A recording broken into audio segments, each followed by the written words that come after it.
Hola, vamos a ver hoy la crítica realizada por el materialismo histórico del siglo XIX al capitalismo y también alguna consecuencia de esta crítica en la filosofía del siglo XX.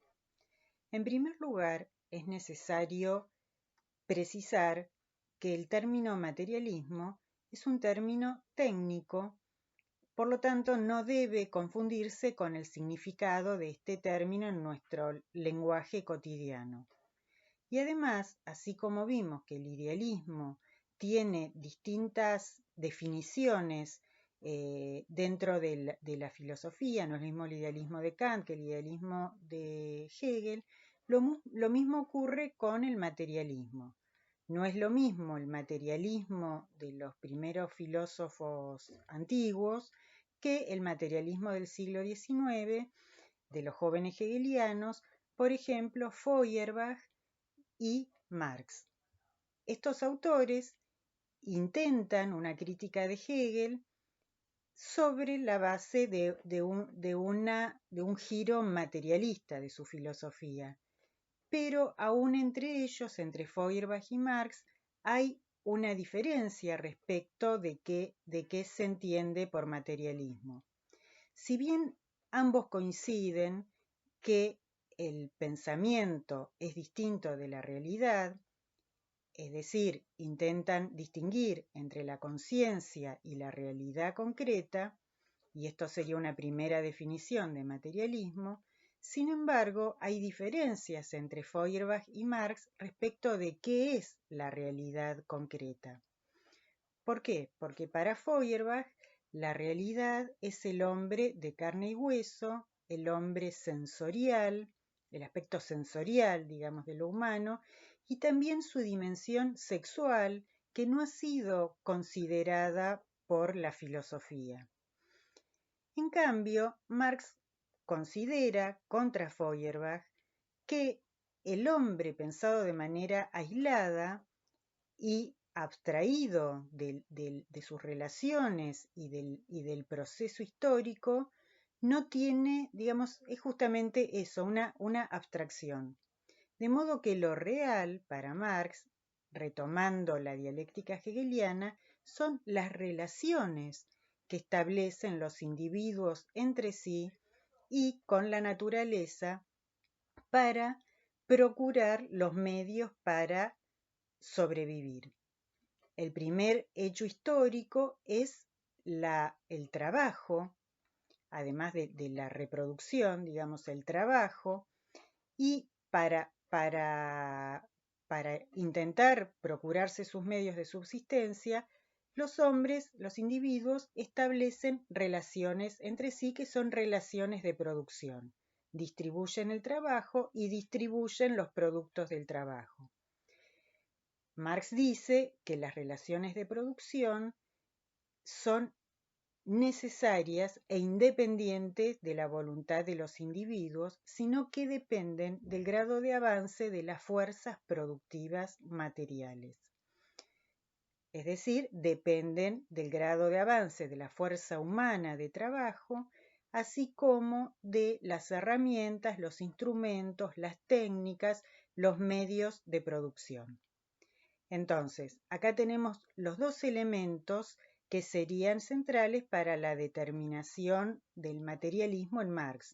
Es decir, lo real son las relaciones de producción tal como se encuentran condicionadas por el grado de avance de las fuerzas productivas. El elemento histórico, el elemento dinámico, lo que va avanzando en la historia, son las fuerzas productivas.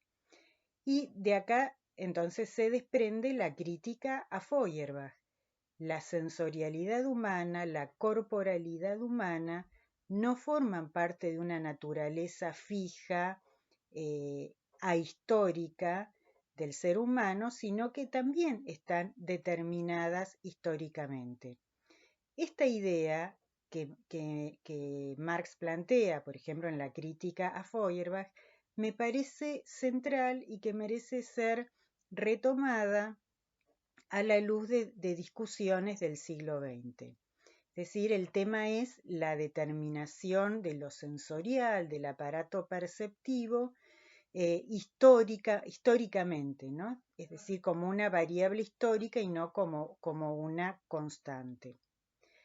La cuestión que aparece acá, entonces, es la relación entre el ser humano, la corporalidad humana y puntualmente las máquinas, es decir, la fuerza productiva tal como se desarrolla en el capitalismo en el siglo XIX y que Marx considera con profundidad. Entonces, primero habría que distinguir entre, entre una herramienta y una máquina. Una herramienta es una suerte de extensión del cuerpo humano.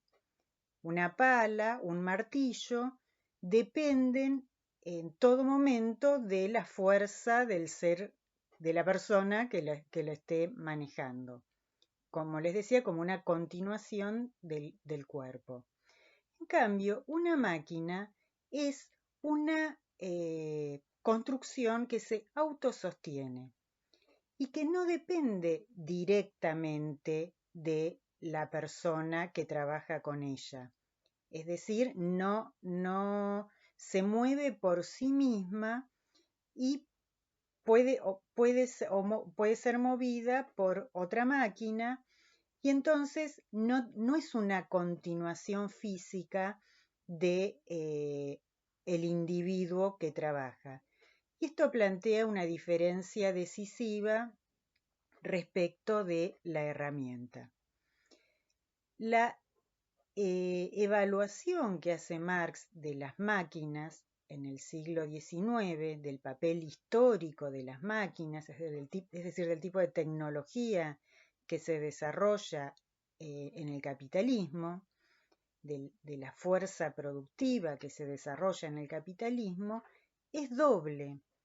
Por un lado, plantea una perspectiva positiva y por otro lado, plantea o sugiere también ciertas consecuencias negativas. Desde el punto de vista positivo, el desarrollo de las máquinas permite por primera vez suprimir un hecho que ha marcado la historia de la civilización humana hasta el siglo XIX, podríamos decir hasta hoy, que es la división del trabajo. La división del trabajo en trabajo físico y trabajo intelectual es la fuente de la división de los productos del trabajo, de la apropiación privada, de las relaciones de dominación y en el capitalismo de la alienación y también de las formas de conciencia distorsionadas que Marx llama ideología. Es decir, la división del trabajo tiene un papel crucial en la historia de la civilización humana. El desarrollo de las máquinas en el modo de producción de la burguesa, en el capitalismo, permitiría por primera vez que no haya una clase social destinada a hacer el trabajo físico, material. Las máquinas proporcionan entonces las condiciones materiales para suprimir la división del trabajo. Por lo tanto, suprimir las relaciones de dominación, suprimir las formas de conciencia distorsionadas, etc., suprimir la alienación. Por lo tanto, como se puede leer, por ejemplo, en el Manifiesto Comunista, Marx hace una valoración extremadamente positiva del desarrollo de las máquinas. ¿Por qué? Porque ponen al proletariado en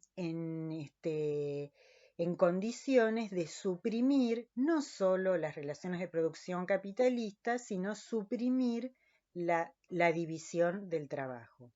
y como él plantea, por lo tanto, sacar a la humanidad de la prehistoria. Pero si nosotros leemos otros textos, por ejemplo, el texto del trabajo alienado, advertimos que ahí hay una consideración, digamos, más compleja de los aspectos, digamos, de cierto peligro que tiene la relación del individuo con las máquinas. El manuscrito del trabajo alienado, que es un escrito juvenil, que es publicado luego de la muerte de Marx, advierte dos características del capitalismo que son centrales, y la primera de ellas es que en el capitalismo las relaciones entre las personas están regidas por las relaciones entre las cosas. Lo que importa, lo que determina el desarrollo de las relaciones entre las personas, dice, es cómo se relacionan, cómo se vinculan las mercancías entre sí. La circulación de las mercancías determina la circulación de las personas. Entonces ahí hay una inversión, digamos, de la relación entre producto y productor. El producto determina la vida del productor y no, digamos, y no a la inversa, ¿no? Entonces el capitalismo tiene o se rige por la estructura de las mercancías. El capitalismo está cosificado, es un sistema que tiende a reificar o cosificar las relaciones humanas. Ahí hay como una vuelta de ciertas formas primitivas, como el fetichismo en el capitalismo, es decir, de adorar mercancías. Entonces, este es uno de los rasgos de la alienación, ¿no? Es decir, cómo el productor depende, aún para conservar su vida, del producto. Es decir, cómo el ser humano depende de las cosas. Pero además plantea otra cuestión interesante, que es la relación del obrero con la máquina en el trabajo y cómo debe adecuar su cuerpo, sus capacidades a las exigencias de la máquina. Y entonces lo que Marx está advirtiendo acá es las consecuencias en el aparato perceptivo, sensorial, en la corporalidad de la relación con las máquinas. No es una relación inocente, la relación con las máquinas, sino que hay que adecuar el cuerpo, requiere adecuar el cuerpo a lo que la máquina exige. Es decir, el productor también debe adecuarse a las exigencias de la máquina, la herramienta, y tiene entonces que sincronizarse, podría decirse, con las exigencias de la máquina. Entonces, acá hay un elemento que es muy interesante, que Marx lo advierte en el siglo XIX y que ha sido tratado, ha sido desarrollado con más detenimiento en el siglo XX, cuando efectivamente las máquinas se han desarrollado y han, digamos, extendido su espectro no solo al trabajo, sino al plano, digamos, de la cultura. En el siglo XX encontramos un autor que en la década del 30 plantea de manera, digamos, puntual esta cuestión de la relación con las máquinas en el siglo XX en el contexto de lo que él llama la crisis de la experiencia. Este autor es Walter Benjamin. Acá vemos el texto donde él plantea esta cuestión, uno de los textos. Él escribe textos, digamos, ensayísticos, y uno de ellos se llama Sobre algunos temas en Baudelaire, y él plantea esta cuestión, ¿no?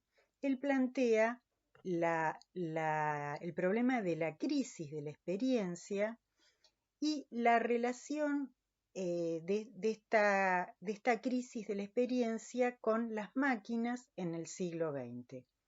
Para decirlo brevemente, por supuesto este es un tema mucho más complejo y que ha sido largamente analizado y tratado, pero, digamos, sintetizándolo, tener experiencia es poder, digamos, recuperar significativamente lo vivido, poder comprender, darle un sentido a lo vivido y poder narrarlo, es decir, tomar cierta distancia de lo vivido para, para, para darle un sentido, es decir, hacer una experiencia de eso, y eso es lo que se transmite en la narración.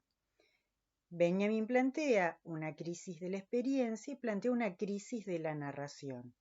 Y en parte, esa crisis de la experiencia, es decir, esa imposibilidad de tomar distancia de lo vivido y de poder narrar, se vincula con la relación con las máquinas. Pero las máquinas no son ya solo, como planteaba Marx en el siglo XIX, la máquina en la fábrica, es decir, el obrero en la fábrica, sino que la relación con máquinas se extiende a todas las dimensiones de la existencia en el capitalismo, empezando por el transitar las grandes ciudades. Las grandes ciudades funcionan como máquinas que exigen que el transeúnte se adecue a ellas. Acá Benjamin está retomando un motivo de un poeta del siglo XIX y un crítico de arte que es Baudelaire, que justamente señala cómo se transforma la experiencia con las nuevas condiciones de vida en las ciudades en el siglo XIX.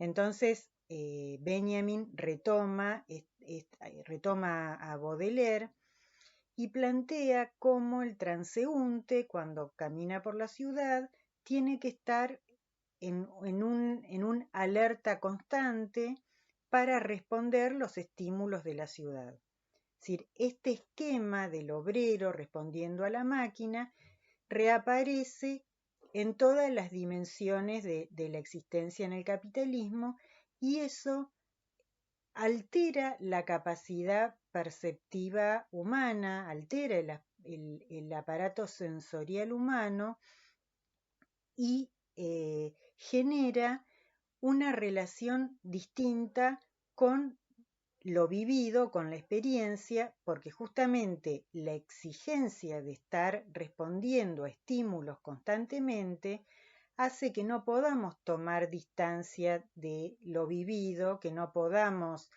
digamos, tener una actitud de contemplación o de reflexión, y de eso se sigue lo que Benjamin llama la crisis de la experiencia y la crisis de la narración. No transmitimos experiencias, no nos narramos experiencia, sino que intercambiamos información. Entonces, este tema, que después lo podemos encontrar por supuesto en otros textos de Benjamin, sobre todo en uno que es muy estudiado y muy leído, que es la obra de arte en la época de la reproductibilidad técnica, lo que Benjamin estudia es justamente qué sucede con la irrupción de las máquinas en la producción y en la recepción del arte. Y su evaluación es una evaluación, digamos, no necesariamente negativa, como no lo era en Marx. Si en Marx tampoco es una evaluación negativa de las máquinas, sino que ve su aspecto, digamos, progresivo y también su peligro. Y en Benjamin podríamos señalar lo mismo. Las nuevas formas de arte que dependen de las máquinas, como la fotografía, sobre todo el cine, tiene posibilidades revolucionarias, pero también tiene, digamos, es un elemento de manipulación muy eficaz para el fascismo. Dice, cuando las masas se conmueven, son más fáciles de manipular. Este planteo que hace Benjamin del impacto que tienen las máquinas en la cultura reaparece después en los teóricos de la Escuela de Frankfurt, Adorno y Horkheimer, y en su análisis de lo que estos autores denominan la industria cultural. Acá, entonces, con industria cultural aparecen dos términos que en principio, tal como, digamos, a mediados de los 40, parecía como una especie de contradicción o de oxímoron, y está planteado irónicamente, pero lo que estos autores señalan es la capacidad que tiene la industria cultural para homogeneizar la sociedad de masas, para absorber los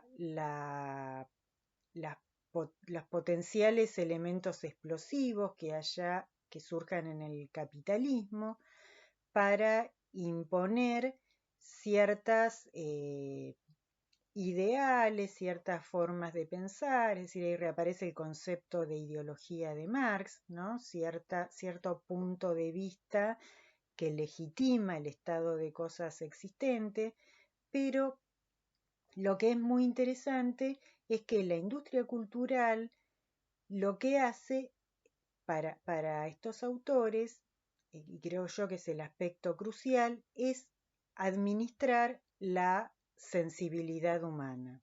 Si la industria cultural no es tanto, digamos, su efectividad porque imponga ciertos ideales o ciertos modelos de vida, sino porque administra profundamente el aparato perceptivo y la sensibilidad humana hasta un punto que hace completamente hasta insoportables ciertos productos que están construidos, digamos, con lenguajes y con lógicas que suponen otras sensibilidades, otros tiempos, etc. Entonces, este análisis de la industria cultural, este funcionamiento, esta importancia que tiene dentro del capitalismo la producción de cultura con ciertos criterios, con ciertos requisitos, determina que ellos tengan una visión pesimista del capitalismo. ¿Por qué? Porque el sujeto revolucionario en el capitalismo que Marx había, digamos, señalado, que era el proletariado, en el siglo XIX, en el siglo XX está integrado al sistema. No integrado porque sus condiciones de vida o sus intereses sean distintos a los del siglo XIX, sino porque el capitalismo ha desarrollado esta manera de integrar desde el punto de vista de la manipulación, de la sensibilidad, de la percepción, de las condiciones de la experiencia, que hacen posible la experiencia, todo el conjunto de la sociedad e integrarlas al todo social. De manera que queda abierta para la Escuela de Frankfurt la pregunta sobre si hay un sujeto de la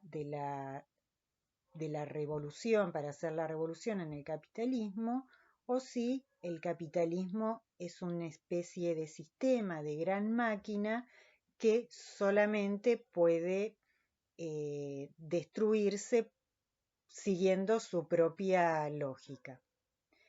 Bueno, muy bien. En próximos encuentros vamos a ver algunos de estos aspectos planteados desde otras líneas, desde otras concepciones.